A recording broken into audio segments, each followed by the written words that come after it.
지나고 보니 시편을 공부한 지 벌써 3년이 지났습니다. 매주 시편 공부를 준비한다는 것이 쉽지 않았지만 준비 과정에서 제가 먼저 시편 말씀으로부터 큰 은혜를 받게 하심으로 인해 하나님께 감사드립니다. 오늘은 최근에 공부한 시편 중에서 가장 큰 감동이 있었던 시편 141편을 함께 나누고자 합니다.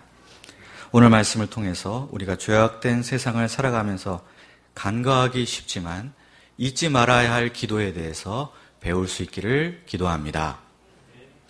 1절을 보십시오. 1절 말씀 다 함께 읽어보겠습니다. 시작. 여호와여, 내가 주를 불러싸우니 속히 내게 오시옵소서. 내가 주께 부르짖을 때에 내 음성에 귀를 기울이소서.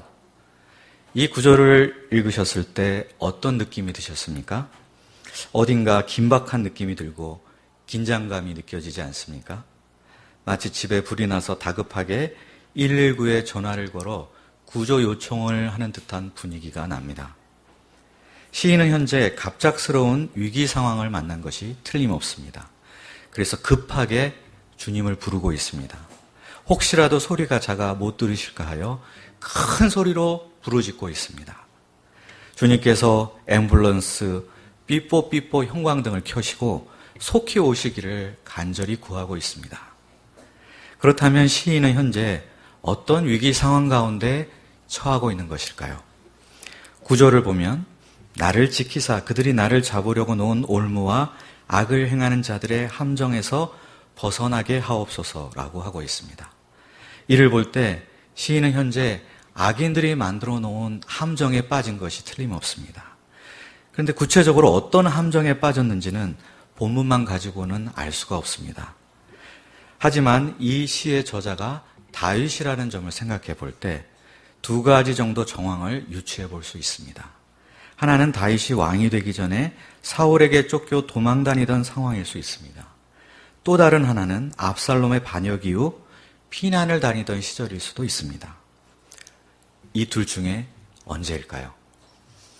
여러분들은 이 둘 중에 어느 쪽이 더 가깝다고 생각하십니까? 저는 개인적으로 압살롬의 반란 때라고 생각합니다. 그렇게 생각하는 이유는 마지막에 말씀드리도록 하겠습니다. 이제 2절을 보십시오. 2절 말씀 함께 읽어보겠습니다. 시작. 나의 기도가 주의 앞에 분향함과 같이 되며 나의 손 드는 것이 저녁 제사같이 되게 하소서. 여기서 손을 든다는 것은 유대인들의 전형적인 기도 자세입니다. 이 구절은 나의 기도가 주 앞에 분향과 제사와 같게 해달라는 기도입니다. 당시 성전에서는 제사장이 매일 향단에서 향을 피워 하나님께 드렸습니다. 또 저녁마다 번제를 드리면서 짐승의 기름을 태워서 하나님께 드렸습니다. 향의 연기는 흩어지거나 땅으로 퍼지지 않습니다. 똑바로 위로 올라갑니다. 번제의 향기 역시 마찬가지입니다. 곧바로 하늘로 향해 올라갑니다. 기도가 분향과 제사와 같게 해달라는 말은 곧 내 기도가 하나님께 직행하기를 원합니다 라는 뜻이 있습니다. 예를 들어 보겠습니다. 우리와 같이 평범한 사람들의 말은 대통령에게 직행할 수 없습니다. 혹시 우리가 비선 실세라면 모르겠지만 그렇지 않고서는 중간에 있는 보좌관들에 의해 다 막히고 맙니다. 그래서 이번에 촛불을 든 100만이 넘는 시민들이 청와대 100m 앞까지 진출하여 이구동성으로 구호를 외쳤습니다. 아마도 청와대 안에 있던 대통령도 그 외침 소리를 직접 들을 수 있었을 것입니다. 저 하늘 보좌 위에 계신 하나님께서 우리의 기도를 속속들이 과연 아무 장애물 없이 다 들으실 수 있을까? 염려가 되기도 합니다. 하나님께서 기도를 못 들으시면 우리를 도와주실 수 없습니다. 그러나 이런 염려를 할 필요가 전혀 없습니다. 요한계시록 5장 8절은 이렇게 말합니다. 그 두루마리를 취하심에 네 생물과 24장로들이 그 어린 양 앞에 엎드려 각각 검은고와 향이 가득한 금대접을 가졌으니 이 향은 성도의 기도들이라. 사도 요한이 하늘의 예배를 보니 향이 가득한 금대접이 있었습니다. 알고 보니 이 향은 성도의 기도들이었습니다. 오늘 우리가 드리는 기도도 향기가 되어서 하늘에 닿게 될 것을 믿습니다. 금 대접에 담겨 하나님 앞에 놓일 것입니다. 하나님께서는 이 기도의 향기들을 빠짐없이 흠양하실 줄 믿습니다. 그리고 반드시 우리의 기도에 응답하실 것입니다. 우리가 오늘 우리의 기도로 향기로운 제물을 주 앞에 올려드릴 수 있기를 기도합니다. 그러면 시인의 기도 제목이 무엇입니까? 첫째로 시인은 자신이 악인들과 닮아가지 않도록 기도했습니다. 3절을 보십시오. 3절 말씀 다 함께 읽어보겠습니다. 시작. 여호와여 내 입에 파수꾼을 세우시고 내 입술의 문을 지키소서. 사람이 악인들로부터 괴롭힘을 당할 때 어떤 반응을 보이기가 쉽겠습니까? 악인들이 너무 미워서 저주의 말들을 마구마구 쏟아 부어주고 싶습니다. 악인들을 욕하고 실컷 조롱해주고 싶습니다. 이런 상황에 처하게 된 것이 너무 억울하고 분해서 원망과 불평의 말들이 입안에 가득 차게 되기 쉽습니다.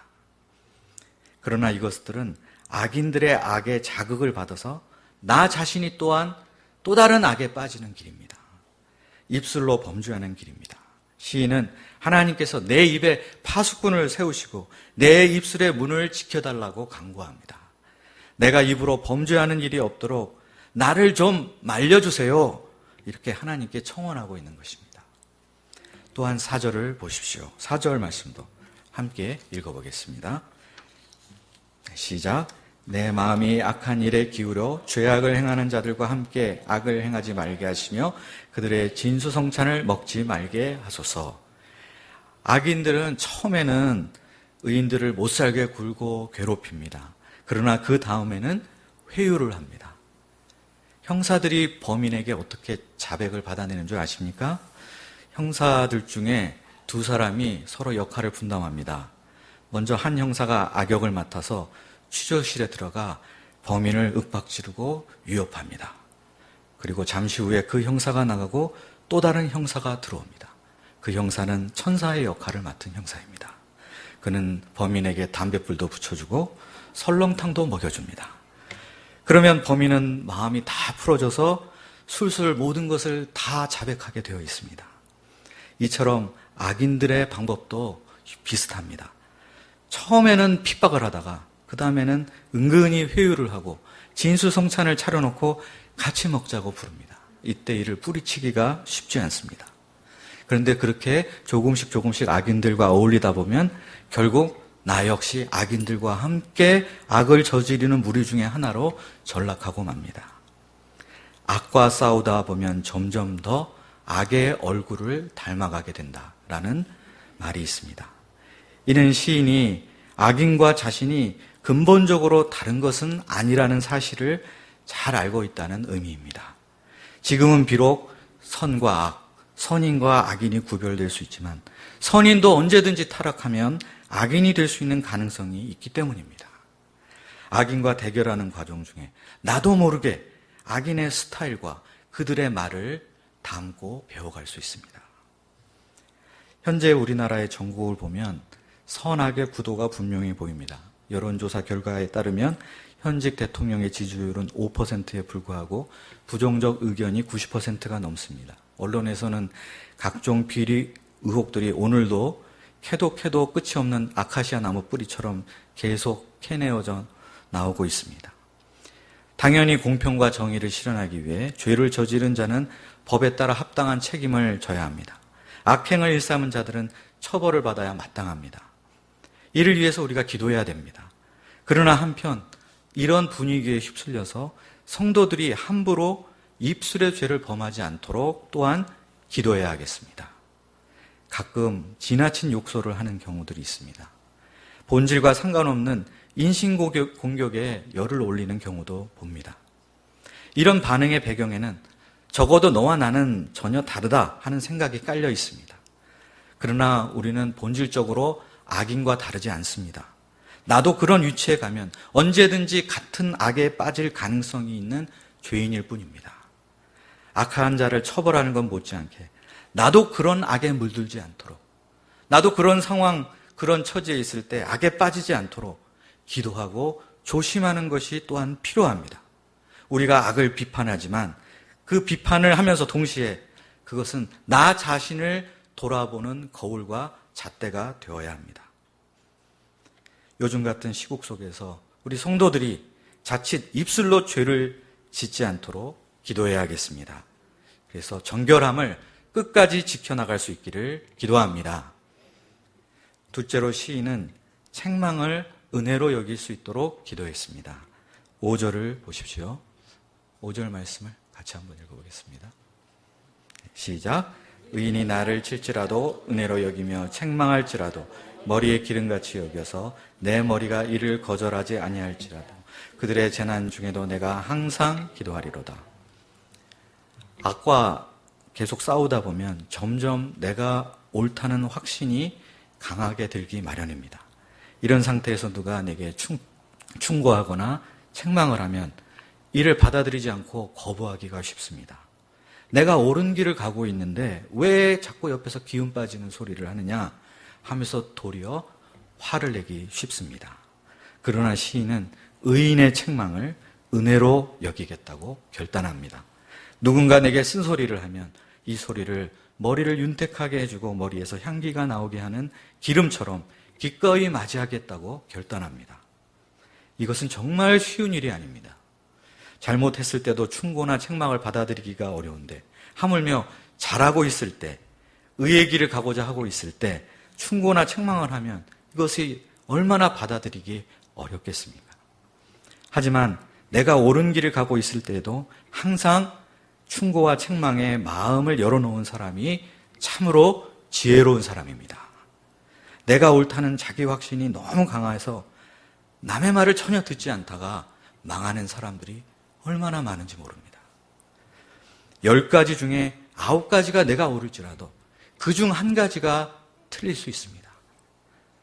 한 가지 그 잘못된 일을 지적하고 충고하는 그 말에 마땅히 귀를 기울여야 합니다. 그렇게 귀를 기울이는 사람이 지혜로운 사람이요. 또 나에게 그런 말을 해주는 그 사람은 의인이요 고마운 사람입니다. 저는 평소에 주로 센터 지하에서 머뭅니다. 그러다 보니 이미 정해진 센터의 규칙을 지키도록 하는 일에 신경을 많이 썼습니다. 하지만 제가 규칙대로 했다고 일을 섭섭하게 여기는 사람들이 있다는 말을 들었습니다. 규칙을 잘 지킨 내가 도리어 규칙을 어긴 사람에게 안 좋은 소리를 들어야 하냐, 좀 억울했습니다. 그러나 옆에서 동역자가 이런 저에게 조언과 충고를 해주었습니다. 듣고 보니 동역자의 말에 다 일리가 있었습니다. 그 조언을 머리에 기름처럼 여겼습니다. 거절하지 않기로 결단했습니다. 그래서 지금 잘 해결되어 가고 있는 중입니다. 동역자의 소중함을 새삼 느끼게 되었습니다. 제가 자기 확신에 매몰되지 않고 항상 조언과 책망에 열린 진정으로 지혜로운 자가 될 수 있기를 기도합니다. 제가 앞에서 이 시가 다윗의 인생 후반부인 압살롬의 반역 사건 때 쓰여진 시 같다라고 말씀을 드렸습니다. 그 이유가 바로 이 같은 기도는 젊은 시절에 나오기 힘든 기도가 아닐까 하는 생각 때문입니다. 사실 시편 안에는 악인들에 대한 심판을 호소하는 시들이 굉장히 많이 있습니다. 그런데 그 중에서 141편만의 차별점이 있습니다. 이 시의 위대한 점은 그런 와중에서도 내 자신이 악에 물들지 않고 지나친 자기 확신에 빠지지 않게 해달라는 기도가 들어있다는 점입니다. 이런 기도는 다윗이 밧세바 사건을 통해서 자신의 죄성을 깊이 자각한 후에 그 내용이 달라진 기도가 아닐까 합니다. 우리는 누구를 원망하고 또 누구를 비판하고 비난하기에 앞서서 먼저 내 자신 안에 있는 죄성을 깊이 자각해야만 하겠습니다.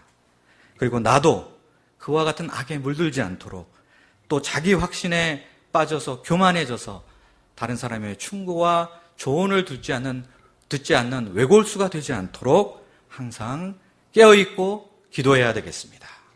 우리가 오늘 시편의 지혜를 잘 배워서 정말 이 죄악된 세상 가운데 참으로 지혜로운 자의 인생을 살 수 있기를 간절히 기도합니다. 기도하겠습니다. 살아계시고 거룩하신 하나님 아버지, 오늘 시편 141편 말씀 통해서 죄악이 많은 이 세상 가운데 성도가 살아갈 때 정말 간과하기 쉽지만 또 항상 기억해야 할 기도 제목이 무엇인지를 가르쳐 주셔서 감사합니다. 저희가 입술의 죄를 범치 않도록 늘 깨어 조심하게 도와주시옵소서. 또한 자기 확신에 너무 지나치게 충만하여져서 조언과 충고를 듣지 않는 교만한 자가 되지 않도록 항상 저희 마음을 주의 거룩한 말씀 앞에 먼저 돌아보는 자들이 될 수 있기를 간절히 기도합니다. 오늘 귀한 말씀 주신 것 감사하며 예수님의 이름으로 기도하였습니다.